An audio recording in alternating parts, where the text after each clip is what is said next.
Hello, everybody, and welcome to today's Fireside Chat with Ty Bennett, who is going to be the keynote speaker at TMSA Elevate, which will be in New Orleans, June 9th through 11th. If you're interested in learning more about that show, you can do so by going to events.tmsatoday.org. You can get our full speaker lineup. You can learn more about Ty, which you're here to do anyway, and then also register, see all the great networking opportunities that we have going on as well. But for today, we're going to talk to Ty about all things that he does. So the keynote is going to be the power of storytelling. And I'm so excited to have you at TMSA Elevate. But I'm curious, what led you to be a keynote speaker? Why did you want to do this with your life? It's a weird career path for sure. So my background is as an entrepreneur. I've built and sold several companies, still own a couple of other companies today. So always been in that entrepreneurial path. And my first business in my 20s, we had a large sales team that my brother and I built together. And we brought a lot of speakers in for our sales conferences.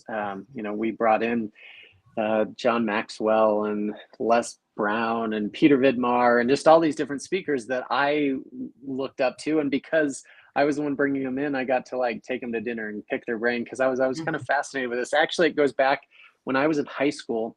I was involved in a program called DECA. It's like a business and leadership program. And in the state of Colorado, where I grew up, I was the vice president for the state of Colorado. So for our state conference, I was literally the one who chose our motivational speaker. So this was in the 90s. I watched a bunch of VHS tapes and chose this guy, and I watched him just kill it. I was backstage, so I had that viewpoint of because I introduced him and then he comes on and he just had everybody in the palm of his hand. He was hilarious and he was fun. And then as he walked off stage, I handed him a check for $2,500. And I thought, this is the greatest thing I've ever seen in my whole life. I just thought it was unbelievable. So that was always kind of in the back of my mind. And by my late 20s and 30-ish timeframe, we had built that business, my brother and I, to about 25 million a year in revenue. And I decided I wanted to share some of the lessons we learned in the process. And so I wrote my first book. It was called The Power of Influence, and started speaking, and it actually took off pretty quick. I had done a lot of speaking and training internally with our team and developed that skill set, at least to a point. It's funny because I think about that now. I thought I was good then, and now I'm embarrassed if I ever see video of what that was. So yeah, this has been an awesome career for me to be able to work with so many different organizations and associations and lots of different industries, right? I'm not industry specific. I'm more topic centric, right? So we're talking about storytelling and so yeah, I'm excited to be part. I love what I do. I love the chance to be able to be in front of groups and share something that I hope will help move the needle for you guys. I love that. And so you'll be talking about the power of storytelling, and we've talked about how we're the sales and marketing people. And so we know that storytelling is important. But what does storytelling mean to you when we're talking about business? How do we explain that to people who might not get it? So I believe storytelling is the most underrated skill in business. For whatever reason, it's for some people, they just think of it as a natural thing, but we also have gotten caught up on so many different avenues, strategies, techniques, tools, all the different things that we can do to be able to ultimately influence people, right? In sales marketing, that's our job. And I think sometimes we forget the fact that people ultimately are emotional beings, and they buy, make decisions, and take action based on emotion. Storytelling evokes emotion like nothing else does. Storytelling connects with people and moves them to action. We can go into it, and I'll share a little bit of just some of the studies around it. But I mean, literally, increased cortisol levels, which causes you to focus, increase oxytocin, which creates a trust and a connection standpoint, an increased memory of what those facts and statistics and information that are told within the context of a story are. That increases 500%. So there's so much that stories do, but ultimately it moves people. stories are the ultimate influencer tool. And I think that as much as we can use stories to influence people, the more impact we're going to have. And what is the best story you've ever heard? Or if nothing comes to mind with that, like what type of stories are the most impactful? So in a business setting, often we tell client success stories or, product success stories, that kind of thing, right? And those stories can be extremely impactful in terms of how we use those for the client, the prospect to connect and engage and see the benefits, see the impact.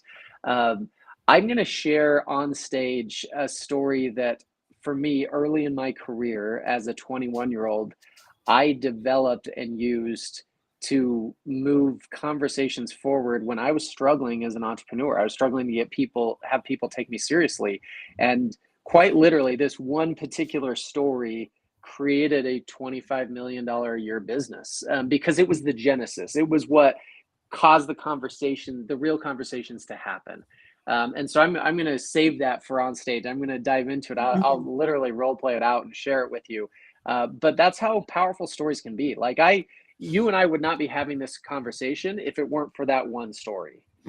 Because I would have never gone on to build a successful business, write books, speak to all sorts of different groups. Any of the things that I've been able to do, that thing was a catapult for me in my career. I will just mention this. So my favorite comedian is so because he's a storyteller at heart. A guy named Mike Birbiglia. If you've never seen it, he's done 5 different specials, but his are very different than any other. They literally are circular stories. He creates these one-man shows that are story-based. So if you ever are bored, like his latest one is on Netflix. It's called The Old Man in the Pool. Somebody to check out. He is a master of storytelling, a master of metaphor, a master of callbacks. Just the whole process is fascinating to me. So I don't know if there's just one, but for me, the story that really catapulted my career is that story that was a game changer.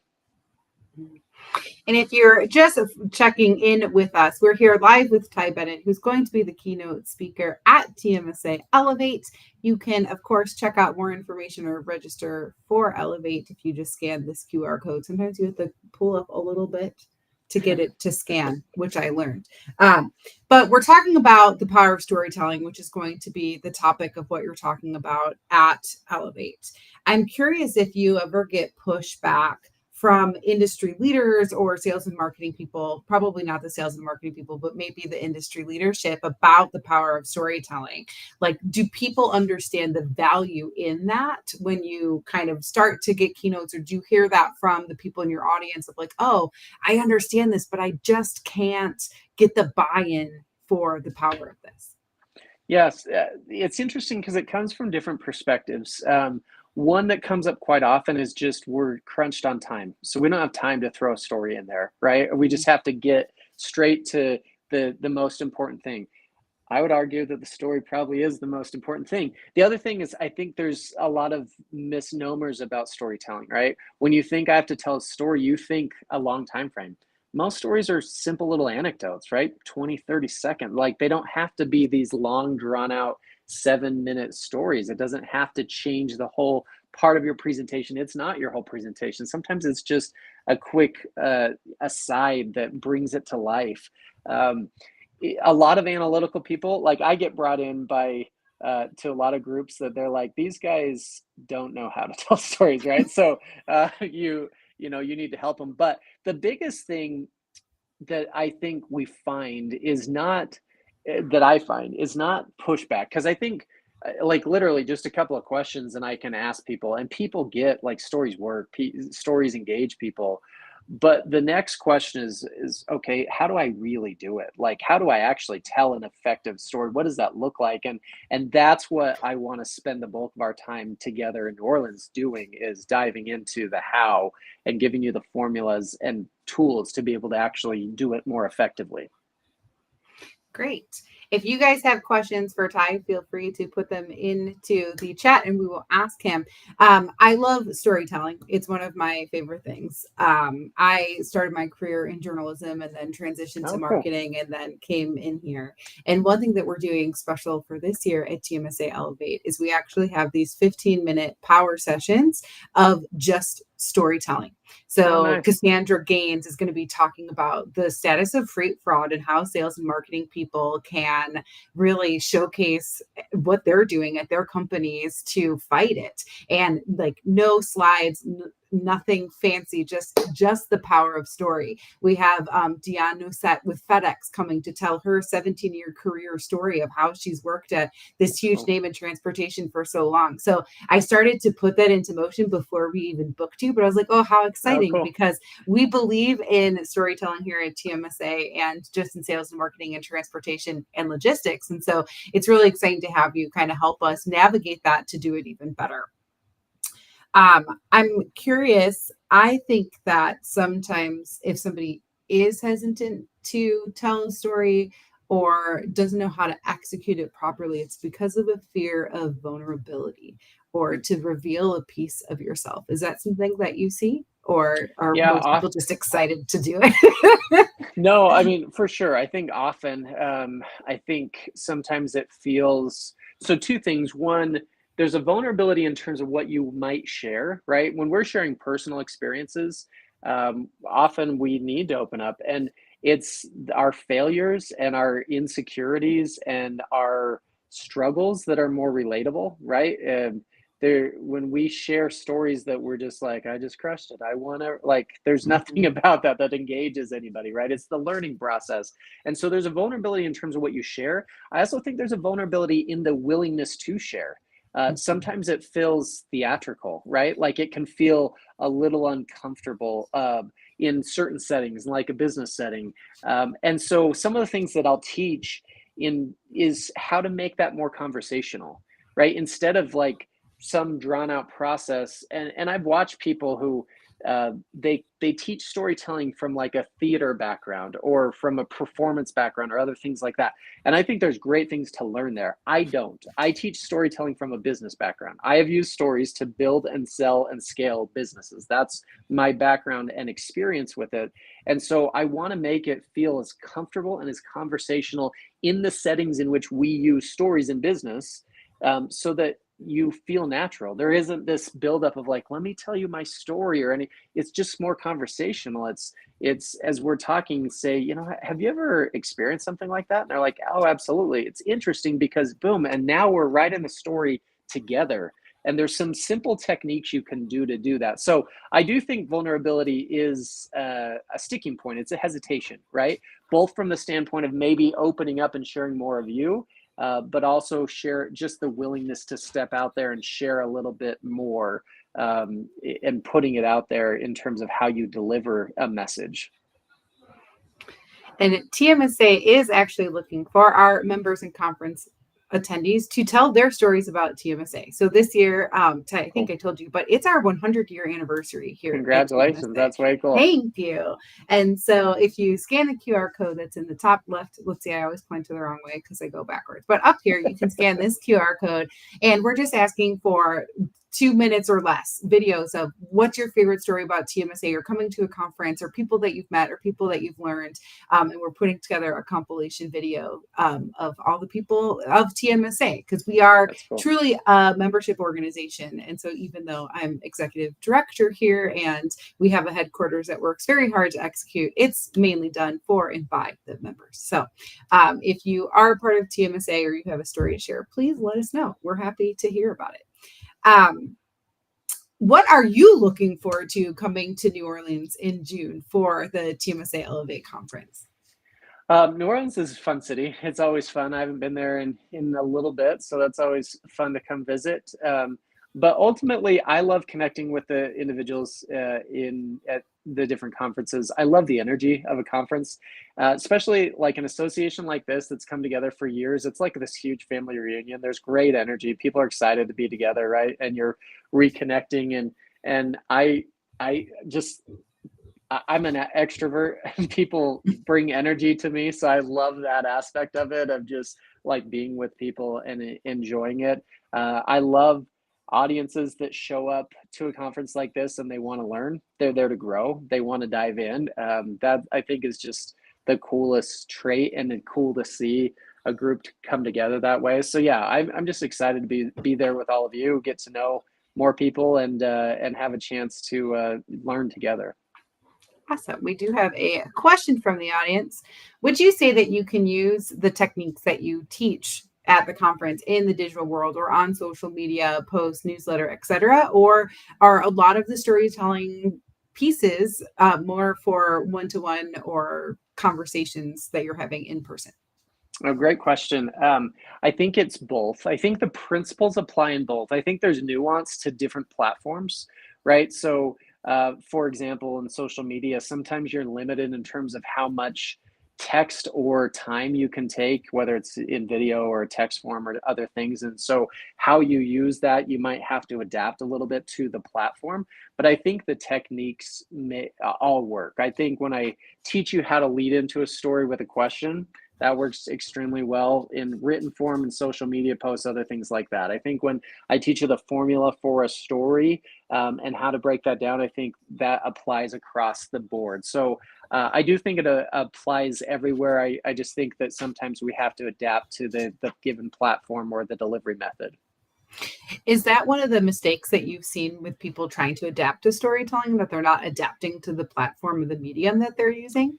Yeah, often you can see that, right? And even within certain mediums, there's different platforms. I mean, just take like LinkedIn, Instagram, Facebook, for example, right? They have different nuances to some of those platforms. The algorithms function differently, and so it depends on how deep dive you want to get to be like as progressive and as effective in those platforms, right? Sometimes you might not be the owner of all of those, and therefore, hit it out of the park every single time, right? Sometimes you're on a platform to try and take advantage of it, but you're not going to deep dive into it. That's okay too.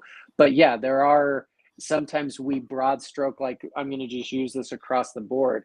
And without adaptation, it's not going to work quite as well. Are there any other common mistakes you see with people trying to adapt that storytelling mindset and then kind of having a mishit? The biggest that I see, and we'll dive into this when I talk about the formula, is well, and it goes back to what you just asked about vulnerability. I share the formula I think makes sense for influential stories is struggle to solution.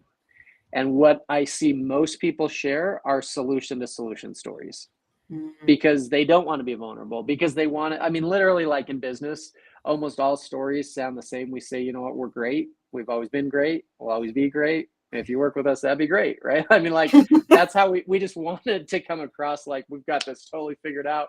And, and there's just nothing engaging about that. So I think that's the biggest swing and a miss is when we just present it as, here's how everything I've got like nailed down. And obviously in business, we exist to solve problems. So it doesn't have to be necessarily your struggle. It could be your ideal client struggle. It could be, but there's a reason that we exist. There's this problem that we're solving. So there's struggle that's part of the process. Yeah, I think that's a really good perspective. Like, we're here, of course, we want to solve the problem or find the solution, but the reason why we exist is to do that. And so there had to be a step one, something that came before that, where that solution didn't exist because you fixed it. And being able to really, And I even think if that's, that, yeah, sorry, I didn't mean to cut you off. Even if that's good. that's just like efficiency, right? Like it's solving another problem, but we do it a little bit better. Here's why, right? Here's the deeper dive in what we flushed out in that problem, right? And how we can address it. So yeah, I agree. I just think sometimes because when you're talking to a prospective client, you're speaking, when you talk about the struggle, you're speaking in terms of their experience and their perspective, right? They're sitting there going, how do I do this? And if you speak to it, they're like, that's how I do that, right? Like that connects in different ways than just presenting a solution. Yeah, that's really what I was going to say. So that's good because I think sometimes we focus too much on our piece of the puzzle. Like, oh, this is what I do. this is how great I am.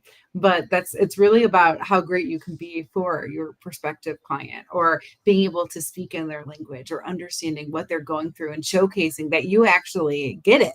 I think sometimes we say, oh, we're so great at everything, but our clients don't want us to be great at everything. They want us to be great at the thing that they need. Right. Yeah, So I feel like absolutely. that's really important. And I think if we're talking about storytelling, people might be like, oh, how do I tell a better story about myself? But that isn't always the story. Sometimes it is, hey, I figured out this solution because I struggled with this and I needed a fix. And now I realize that other people can use that for what they need to. But ultimately, a lot of times it's telling the story of that you understand what other Well, and the people way go you just did that was perfect, because what you were, I mean, obviously it's just like a little throwaway role play anecdote, through. but you're sharing your story in a way that matters to me. Mhm, That's what we're trying to get to, right? You're sharing what you do as a company, as an organization, individually, whatever the context is. But it has to matter to me for me to go, this is important for me to listen to pay attention to, and to act on. mhm. That's when I would have marketing clients and they're redoing their website or something. A lot of them will have like, we were founded in this year and this is what we do. And I'm like, that's great for an about us page for people who really want to take that Mhm. deep dive into your company.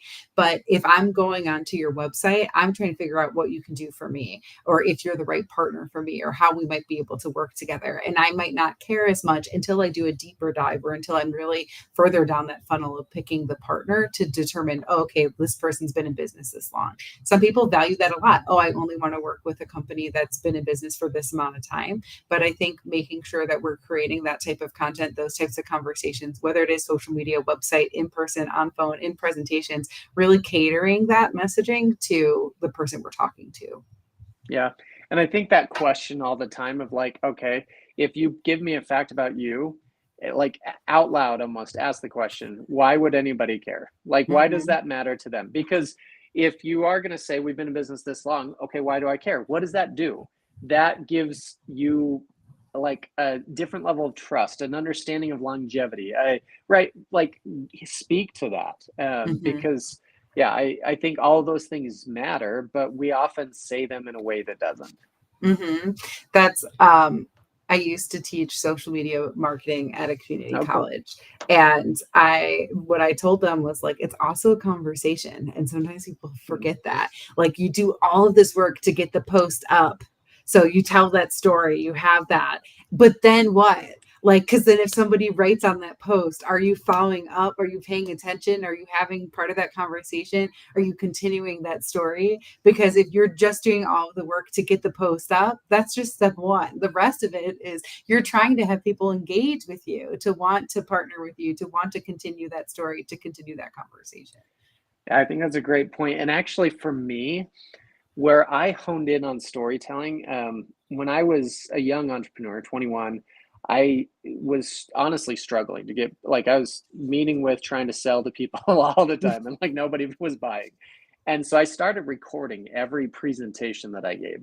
Literally, like, this is back in the day, I had this little Radio Shack recorder I put in my pocket. Now we could just do it on our iPhone. But um, what I started asking as I was getting a little bit better and getting some success, I started going, okay, what caused people to engage? Mm, And inevitably, it was stories. Stories, they leaned in more, they asked more questions, they laughed. Like, I was like, okay, that's working. Like, let's focus in on that. And that was kind of the genesis of like, let's deep dive here and get better at it for me. And then eventually it led to me teaching our sales team, and then speaking on it, writing a book, and this conversation, right? But yeah, it's that engagement piece that we're looking for, of like, where what, and that's what stories do. It creates that engagement, then we can engage, and that's what leads the whole thing forward. mhm. It's all about making that connection. At the end of the day, we're all humans. We don't want to just hit a button or check a box. We want to make a real connections, have real conversations. And so if we start doing that through our conversations, yeah, this Tiffany says stories have a way of hooking you in. Absolutely. Like, you're paying more attention, you feel more engaged, you feel connected to that story. So I Yep. love that. Genetically, we kind of almost have to listen. Like, they've Mhm. done all these studies on it. Like, we are programmed to learn through stories. And so like it just engages both sides of the brain. Like we almost have to focus on it. And so, yeah, we might as well use it if that's the goal, is we want people to pay attention and to listen. Absolutely. Well, I have one last question for you. So thank you again for coming today to our chat and to joining us in June for Elevate. But one question I like to ask everybody who comes onto our shows is, if you could go back in time and advise a younger Ty anything, whether that's personally or professionally, when would you go back to and what would you say? When would I go back to? My career and kind of, professional, even what feels like life, kind of just really started for me at age 21. So I'd probably go back to that time. There's probably lots of things that I would tell myself, like invest more earlier in your life and other things like that. But one thing I was thinking about, just in the context of this conversation, is I lost a skill for quite a while in terms of journaling, that especially like trying to capture key stories, key experiences, things that happen. And when I say key, they don't have to be big, but like there's so many little interactions and learning experiences that happen.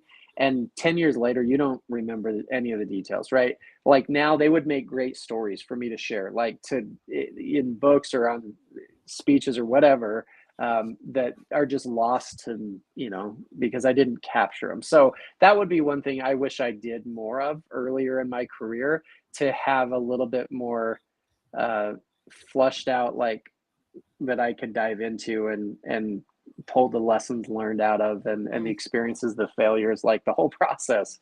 There's a couple of key ones that I've, obviously held on to, but there's a lot that were lost. Good tip. Yes, I think reflecting and acknowledging our past is part of that vulnerability.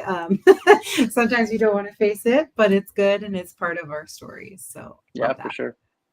Well, thank you so much for joining me today and joining us in June 9th through 11th in New Orleans. If you're interested in learning more about Elevate, you can go to events.tmsatoday.org to see Ty Bennett, who is going to be our keynote speaker talking about the power of storytelling. Thank you so much. And if you are interested in learning more about TMSA, or we have our next big event is our Purpose Award virtual event, which will be April 25th at 4 p.m. Eastern, 3 p.m. CT. And there we'll be revealing the awards of our Purpose Award winners. So we do quite a few different awards at TMSA. So Purpose Awards will be in this virtual event in April.